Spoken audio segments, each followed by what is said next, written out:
દ્વારકામાં બદિયાણી હોસ્પિટલ ખાતે નિદાન કેમ્પ જ્યાં માનવ સેવા સમિતિ દ્વારા કેમ્પનું આયોજન કરવામાં આવ્યું। કેમ્પમાં 150 જેટલા દર્દીઓએ લાભ લીધો।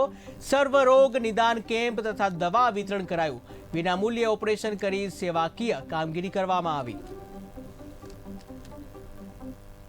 માનવ સેવા સમિતિના ઉપક્રમે અમારા ટ્રસ્ટી ભાઈ શ્રી નાથાલાલભાઈ લીલાધરભાઈ બદિયાણીના આર્થિક સહયોગથી તેઓના સ્વર્ગસ્થ માતૃશ્રી દમયંતીબેન લીલાધર બદિયાણીના સ્મરણાર્થે તેમના સંપૂર્ણ આર્થિક સહયોગથી વિનામૂલ્યે નેત્ર નિદાન સારવાર શસ્ત્રક્રિયા તેમજ સર્વરોગ નિદાન સારવાર દવા વિતરણ કેમ્પનું આયોજન કરવામાં આવેલ છે।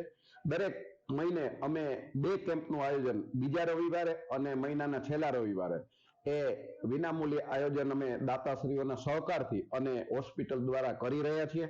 આજે પણ ખૂબ જ સારો પ્રતિસાદ છે। લગભગ 150 જેટલા દર્દીઓ આ કેમ્પમાં લાભાર્થી તરીકે આવ્યા છે। દરેકને તપાસી અને દવા ટીપા આપેલ છે। તેમજ આજ રોજ માનવ સેવા સમિતિના ઉપક્રમે અમારા ટ્રસ્ટી ભાઈ શ્રી